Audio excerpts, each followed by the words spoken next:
Okay, we're recording now. I decided that today for my daily video, I would show you what I'm doing. This is one of my numerous hobbies. I love doing scroll saw work, and I'm going to show you. I'm working on this tribal dog pattern. It's a Sume pattern. I got it online, paid for it, and I have a special project that I'm going to do with this. I have a special request that someone asked me to do for them, and this is going to be part of that. So this is going to be one pattern that I'm going to add to something else. And when I first started scrolling a bunch of years ago, it didn't take me long to get really hooked on it, but my dad had an old scroll saw, an old Craftsman scroll saw that was pretty much a dinosaur, and he let me borrow that to make something with. And right after I did that, I thought, oh boy, I got to get me one of these because this is really, really cool thing. And he gave me that saw, and I worked with it for a while, but it was pretty difficult to work with that old machine. You had to use set screws, I had set screws and stuff, and so it was really awkward. And so I made a bunch of stuff, sold it at a fair, and earned enough money to buy this scroll saw. It is a Delta scroll saw, and I've been using this now for 6 years or so, and I really enjoy it. The only complaint that I had with the Delta scroll saw was their switch, and the switch went defunct the first year I had it. It was just a cheap switch, and so I replaced it with a light switch, a rocker light switch. And I did buy another switch to go in there, but I like this so much I just left it, and it's very durable, and I got it taped up to keep dust out of the inside. But anyway, I'm going to show you what I'm doing. I turn the scroll saw on, and you have to drill pilot holes and get the blade inside where you want it to cut. And when I first started doing it, I would hold my work so hard that my hands would cramp up and my shoulders would hurt, and it was actually very stressful to do it when I first started. And I figured out a lot of techniques that made it so that I didn't have to hold the work so hard, and one of them is to let the blade do the work. The blade, that's what it's for, it's to cut. And if you push too hard on the blade, it'll bend. And when that happens, it gets pinched inside the wood, and the wood will slap. And so you have to really hold it down hard, and that's what causes a lot of the stress. But I learned to be patient, let the scroll saw blade do its work, and I learned some techniques about turning and stuff like that. See, now I'm trying to back it out here. It's catching a little bit, causing a little bit of slapping, but you just let it go. And then I'm turning around. And this pattern is really good to use for practice because there are so many different types of turns and sharp points and different things. By the time I get done with all these, I'm going to be very well practiced in my technique. And I've got 2 layers of wood here. I'm cutting out 2 pieces at once. And so they're both 1/4-inch vaulted birch plywood. And it's a number 5 blade, which is kind of the middle of the road average size. It's pretty much good for most anything. It's a nice clean cut. It won't require very much cleaning up. The finer the blade, the less cleanup there will have to be. You don't have to sand as much on the inside with a smaller blade. But see how I'm just gently pushing so I don't bend the blade. And when you bend the blade, it makes you lose control of the blade too. When you try too hard, you lose control. And so just letting the blade do its cut. And then here I'm making a little point here. So I'm going to have to back up and come back and then come at it from a different angle so that I have a nice little point down there on the bottom of this cut. And to get my pattern on here, I just used some full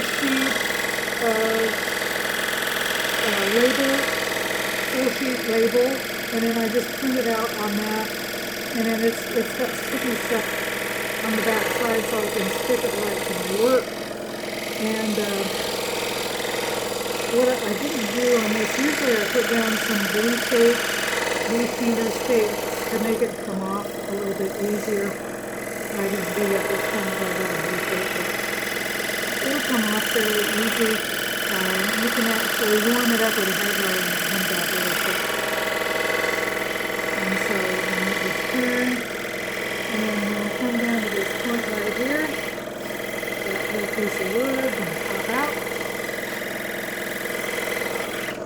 And there it goes. And then I'm going to finish cutting this little shape out.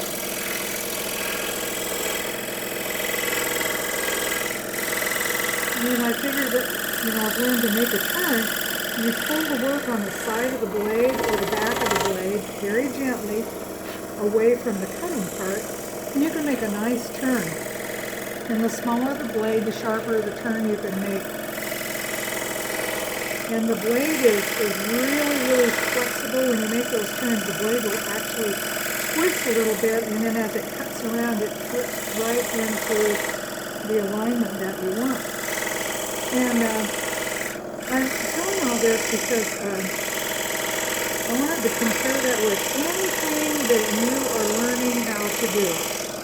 If you're learning how to do something, when you first start, it's going to be kind of rough and there's going to be some things you have to learn. And of course, the dog is protecting me from the monsters. But and that cut is all done. Turn it off.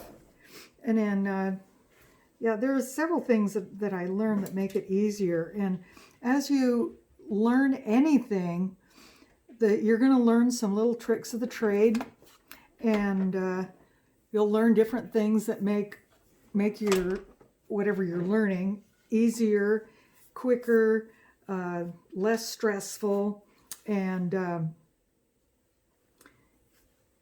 it's just, when other people will look at what you do, they're going to say, oh, you make that look so easy. Well, it has become easy because you have practiced and learned and gone through all the aches and pains and the cramping of the hands and everything to learn what you need to learn. And there are a lot of techniques in scrolling that you have to learn. And another thing I learned when I first started, I tried feeding the blade up through the bottom. And a lot of the learning videos teach you to do it that way. But I found out that it's way easier to feed it through the top. And so I'm feeding this blade through the little tiny hole that I drilled. And it's a little bit tough getting it through to the hole in the bottom. But, I can feel it coming through down here on the bottom.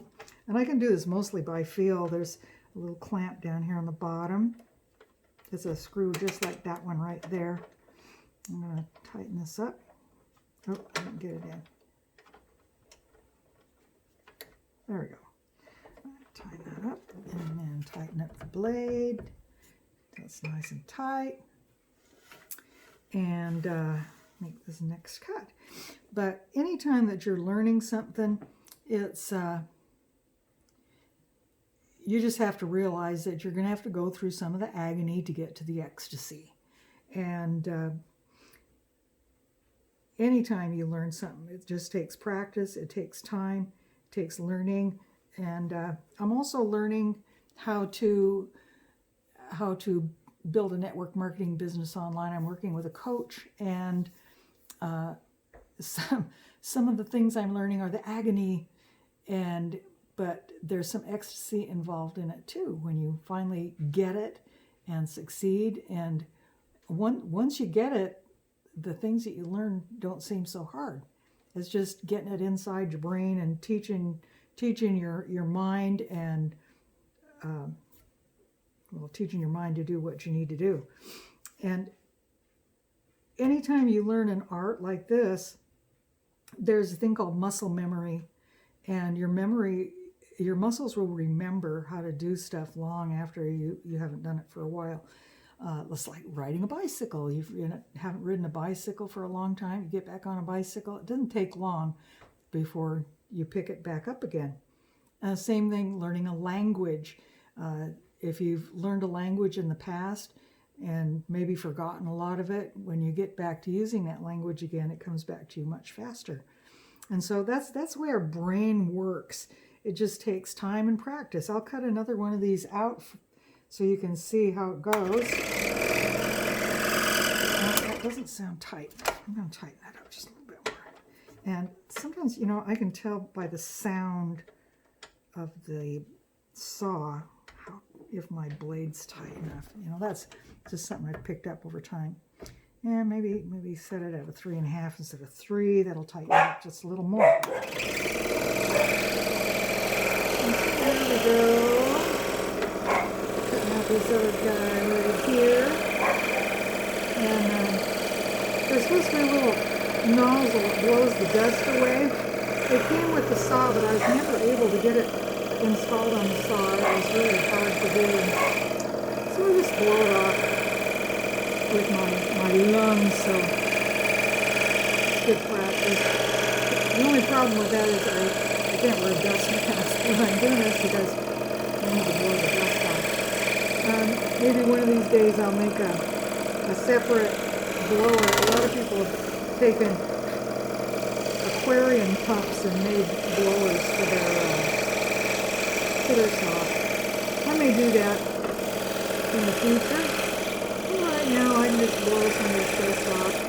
This Baltic birch isn't terrible for your lungs, but you don't want to breathe a whole lot of sawdust anyway. So there's a little point I've got to come to. And so I'm coming up to the point, and I wait just a second to let the saw catch up. I'm going to go back, and then I'm going to cut across and come right back in to make that nice little point on the design. And you see how I'm not, it doesn't take very much to hold it down. If I let go, it'll bounce a little bit, but it just doesn't take very much to hold it down. I was holding it way too hard when I was first doing it, but some of that was because my technique is really funny. So, make a nice little point. It drops out. I'm going to go around this way.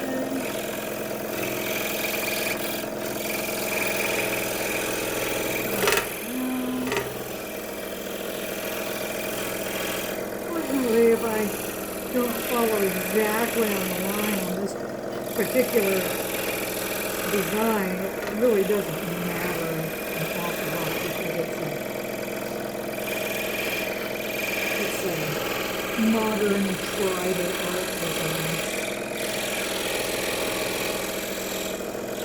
And I'm going to make a little turn here, the saw catch up, and I'm going to pull gently on the side of the blade, make my turn, come back around, and my blade's all lined up.